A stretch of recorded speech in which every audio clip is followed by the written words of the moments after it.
में राज्य की सरकार आपके साथ पूरी खड़ी है और हम जिस तरीके से किसानों को आगे बढ़ाना चाहते हैं, माननीय मुख्यमंत्री नीतीश कुमार जी के नेतृत्व में, आदरणीय प्रधानमंत्री नरेंद्र मोदी जी के नेतृत्व में हम सब लोगों का ये प्रयास है कि किस प्रकार से हम किसानों को उन्नति के रास्ते पे आगे ले जाएं। और जो किसान शब्द आता है तो उसमें मखाना उत्पादक किसानों का बिहार के लिए बहुत ही विशेष महत्व रहता है।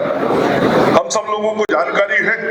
कि बिहार के लगभग 10-12 जिलों में मखाना का उत्पादन बड़े पैमाने पर किया जा रहा है और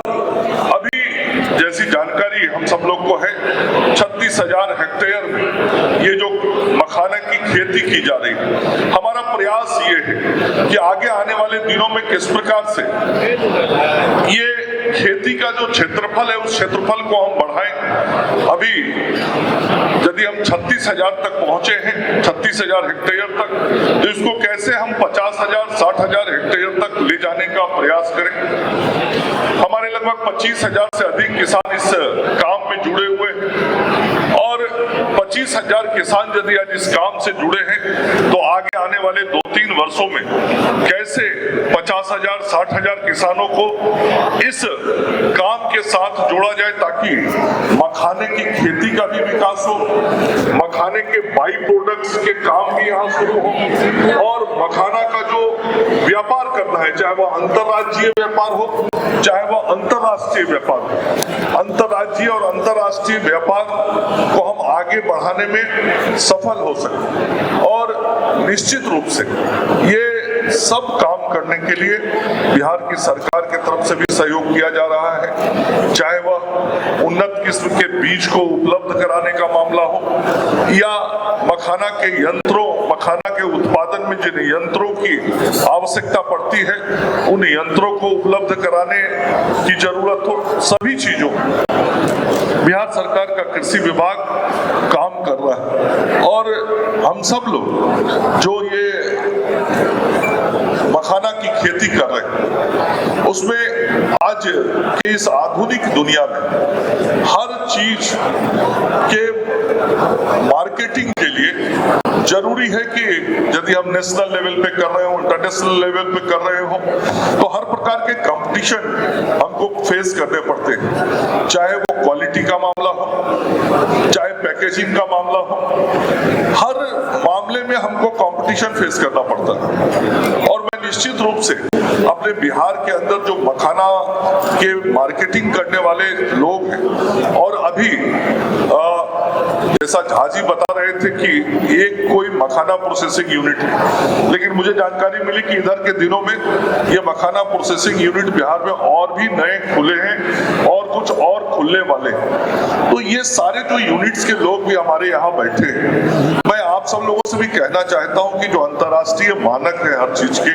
राष्ट्रीय मानक है, उन राष्ट्रीय मानकों और अंतर्राष्ट्रीय मानकों पे खड़ा उतरने के लिए जो आधुनिक टेक्नोलॉजी का हमको इस्तेमाल करना है वो हम इस्तेमाल करें। पोस्ट हार्वेस्टिंग भी जो लेटेस्ट इक्विपमेंट्स, लेटेस्ट मशीन्स के हमको यूज करने हैं, हम उसको यदि उपयोग करेंगे तो हमारी गुणवत्ता बेहतर होगी और किसी भी गुणवत्तापूर्ण चीज को जब बाजार में हम उपलब्ध कराते हैं तो हमें दर भी अच्छा मिलता है, हमें रेट अच्छा मिलता है। तो हम अपने जो प्रोसेसिंग यूनिट वाले लोग यहाँ बैठे हैं उनसे जरूर आग्रह करूंगा कि जो भी आधुनिकतम मशीन उपकरण है उन मशीन और उपकरणों का आप इस्तेमाल करिए और जब आप इस्तेमाल करेंगे तो आपकी क्वालिटी अच्छी होगी, क्वालिटी अच्छी होगी तो रेट अच्छे आएंगे। और आज जो एक ट्रेडिशनल खेती बिहार में धान और गेहूं की होती रहती है, हम सब लोग का ये प्रयास है कि किसानों की आमदनी बढ़े। आदरणीय प्रधानमंत्री जी, मुख्यमंत्री जी सबकी इच्छा है कि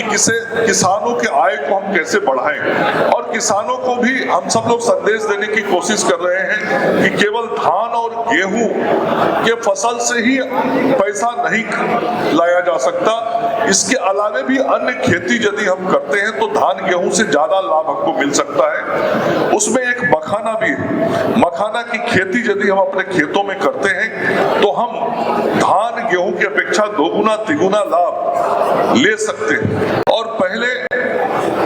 ये एक मान्यता थी कि पानी बहुत ज्यादा होगा, 4 फीट 6 फीट पानी होगा तभी मखाना की खेती हो पाएगी। लेकिन अब बदले हुए परिस्थितियों में और जो अनुसंधान सब हो रहे हैं, अब 2 फीट 3 फीट पानी में भी हम अच्छे क्वालिटी के मखाना का उत्पादन करने में सफल हो रहे हैं। तो हम अपने खेतों का इस्तेमाल पानी 2 फीट पानी लगा के उसमें डाल के मखाने के उत्पादन के काम में यदि लगाते हैं तो हमारा आर्थिक लाभ बढ़ सकता है। और भारत की सरकार ने मिथिला मखाना को जीआई टैग प्रदान किया, जिसके कारण आज मखाना की विशिष्टता पूरी दुनिया में पहचानी गई और बिहार को उसका लाभ मिला है मिथिला मखाना के जीआई टैग होने का। और जो हमारे राज्य के अंदर ये सारे उद्योग लगे हैं, उन उद्योगों को भी मखाना प्रोसेसिंग को बढ़ावा देने के लिए हम कृषि निवेश प्रोत्साहन नीति के तहत प्रोसेसिंग के क्षेत्र में प्रोत्साहन के लिए पूंजीगत अनुदान दे रहे हैं। अभी हमने एक चेक मंच पे प्रदान किया। इस योजना के तहत जो निवेशक हैं उनको प्रोजेक्ट कॉस्ट का 15% 25 लाख रुपए से लेके 5 करोड़ रुपए तक का जो उनका इन्वेस्टमेंट होता है उसमें हम 15% देते हैं। और जो फार्मर्स प्रोड्यूसर्स कंपनी है उनके प्रोजेक्ट कॉस्ट का 25% कैपिटल सब्सिडी देने का भी प्रावधान किया गया है। तो राज्य की सरकार आर्थिक रूप से भी आपको मदद करना चाहती है, आपको आगे लाना चाहती है। मैं नेशनल और इंटरनेशनल लेवल पे कंपटीशन की बात कर रहा था। मुझे आज खुशी होती है, मैं जब आया और स्टॉल पे घूम रहा था और मिश्रा जी जिस प्रकार की पैकेजिंग अभी आप देख रहे हैं, मैं समझता हूं कि इससे भी अच्छी पैकेजिंग बिहार में अब हो रही है और यहाँ भी बहुत गुणवत्तापूर्ण पैकेजिंग दिखाई पड़ रहा है। आज से 10 साल पहले शायद हम बिहार में नहीं कल्पना करते थे कि हमारे जो प्रोडक्ट्स बनेंगे और उसको हम पैकेजिंग करके जब बाहर मार्केट में ले जाएंगे तो इस प्रकार की पैकेजिंग बिहार में हम कराने में सफल होंगे। वो भी दरभंगा, मधुबनी, सुपौल, पूर्णिया, उस क्षेत्र में गाँव के अंदर जाके ब्लॉक के अंदर आज बिहार बदला है और बदले हुए बिहार की ये तस्वीर दिखाई पड़ रही है। कुछ दिन पहले यहाँ आम महोत्सव लगा था, उस आम महोत्सव में मैं आया था, उसमें भी जो पैकेजिंग थी वो देखने काबिल थी और आम भी आज एक्सपोर्ट हो रहा है बिहार से। तो पैकेजिंग के मामले में बिहार में बहुत बदलाव हुआ है, बिहार में बहुत विकास हुआ है और खास करके इसके लिए जो हमारी यूनिट्स है मैं उनको बधाई देना चाहता हूँ। आपको जो मैंने कहा कि हमको कंपटीशन फेस करना पड़े, तो जो सामान पैकेज के अंदर रहता है वो सामान तो बिकता ही है इस दुनिया में, लेकिन उस सामान के साथ साथ जो बाहर का पैकेजिंग होता है जिसको हमें कहते हैं कि आंख पे पहला अट्रैक्शन आता है, उस पैकेजिंग का भी बहुत महत्व होता है। हमारी पैकेजिंग जितनी बढ़िया होगी मार्केटिंग भी उतना ही बढ़िया होगा और इस काम को आप सब लोग कर रहे हैं और बढ़िया करिए। इसके लिए मैं आपको धन्यवाद भी देना चाहता हूं। मुझे अभी किसी कार्यक्रम में बाहर जाना है, इसलिए मेरी इच्छा थी कि आप सब लोगों के बीच और रहूं, लेकिन मुझे जाना पड़ेगा। भंडारण की बात हमारे निदेशक उद्यान की तरफ से किया जा रहा था, तो भंडारण की इकाई पर भी 2023-24 से हम सब लोगों ने 75% सब्सिडी देने का काम भी शुरू कर दिया है। तो इस प्रकार से सरकार आपके साथ खड़ी है। मुझे पूरा विश्वास है कि हमारा जो लक्ष्य है कि मखाना के क्षेत्रफल को बढ़ाना, जो झाजी भी कर रहे थे कि एग्जैक्ट हो, बढ़े, वो सब काम हम सब लोग आगे आने वाले दिनों में करें, हमारा क्षेत्रफल भी बढ़े और हमारा उत्पादन भी बढ़े, हमारी मार्केटिंग भी बढ़े, हमारी एक्सपोर्ट कैपेसिटी भी बढ़े। और इसी के लिए अभी कुछ दिन पहले जब मैं आम महोत्सव के समय ही आया था, उसके बाद मैंने भारत सरकार के वाणिज्य मंत्री जी से बात किया था और एपेडा की ऑफिस जो अभी वाराणसी में खुली हुई है, वो एपेडा की ऑफिस पटना में खुले, ताकि जो हमारे एक्सपोर्ट करने वाले लोग हैं, कृषि उत्पाद के एक्सपोर्ट करने वाले लोग, उनको सुविधा और सहूलियत मिल सके। इसके प्रयास में हम सब लगे हुए हैं और मैं सभी अपने मखाना उत्पादकों को बताना चाहता हूं, ये व्यवस्था जल्द शुरू कराने की कोशिश में हूं और जल्दी शुरू हो जाएगा, तो इसका लाभ आपको मिलेगा। हमारे जो आलोक रंजन जी हैं, आलोक रंजन जी इंडस्ट्री डिपार्टमेंट में भी हैं, उन्होंने मुझे बताया अभी कि बीटा में ड्राई पोर्ट भी शुरू होने जा रहा है। तो नेचुरली जब ड्राई पोर्ट शुरू हो जाएगा तो अभी जो आपको बाहर पोर्ट पे सामान भेजना पड़ता है, आप यहीं से भेज के अपनी मार्केटिंग करा पाएंगे, उसकी भी सुविधा आप सब लोगों को मिल पाएगी। और मैं स्वास्थ्य मंत्री भी, और मैंने आते ही देखा बाहर में मखाना खाने के फायदे क्या क्या है, उसके क्या औषधीय गुण है और पूरे शरीर पे उसका क्या लाभ होता है। तो हम यदि मखाना का सेवन करते हैं तो मैं समझता हूं कि शरीर को हम स्वस्थ रख सकते हैं, शरीर को हिष्ट-पुष्ट रख सकते हैं, और जो लाभ बताए गए हैं वो लाभ, चाहे वो हाइपरटेंशन का हो, ब्लड शुगर का हो, चाहे वो किडनी का हो, कार्डियक हो, जो भी महत्वपूर्ण हमारे अंग हैं, उन सभी अंगों को पौष्टिकता प्रदान करता है मखाना। और जब पौष्टिकता प्रदान करता है तो इसका प्रचार प्रसार हम जितना करेंगे उतना लोग इसका सेवन ज्यादा करेंगे। और नेचुरल है कि जब सेवन ज्यादा होगा तभी डिमांड क्रिएट होगा, डिमांड क्रिएट होगा तब प्रोडक्शन के तरफ हमारा ध्यान जाएगा। तो हम यहाँ जरूर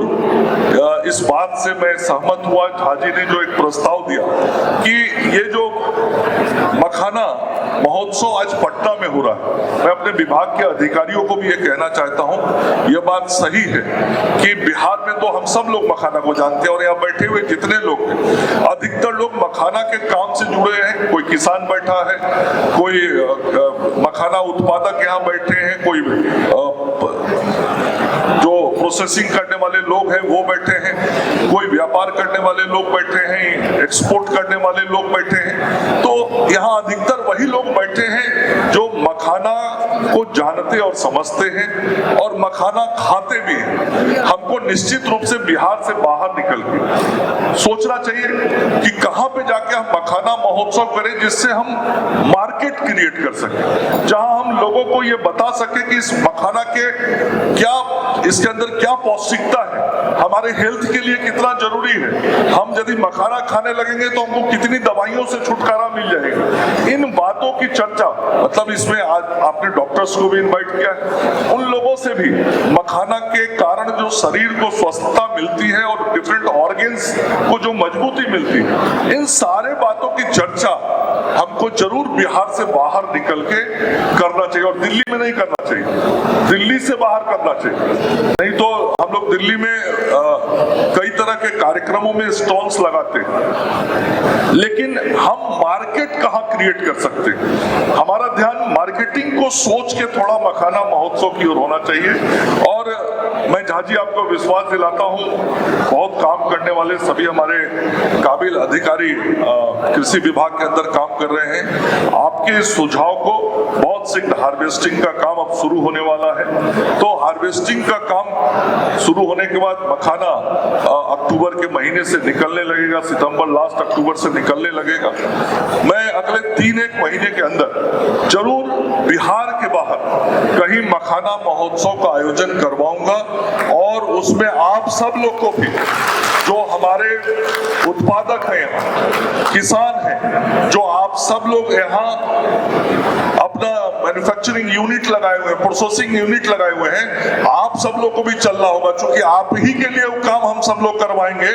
ताकि बाहर में डिमांड बढ़े। और जैसे ही डिमांड बढ़ेगा तो आप पर दबाव आएगा,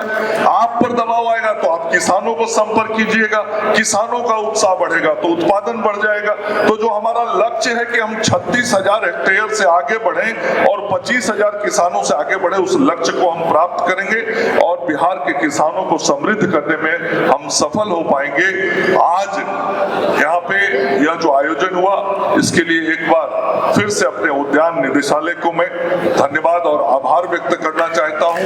और आज शाम में मखाना के व्यंजन की प्रतियोगिता भी रखी गई। तो आप सब लोग से आग्रह होगा, आप सब लोग तो मखाना खाने ही वाले लोग बैठे हुए हैं, लेकिन मुझे लगता है कि इसका प्रचार प्रसार भी अच्छा हुआ है। अखबारों में कई दिन विज्ञापन में मैंने देखे हैं। तो पटना शहर से भी लोग आएंगे और व्यंजन का भी बढ़िया से स्वाद आप सब लोग लीजिएगा। आप सब लोगों का बहुत बहुत धन्यवाद। नमस्कार।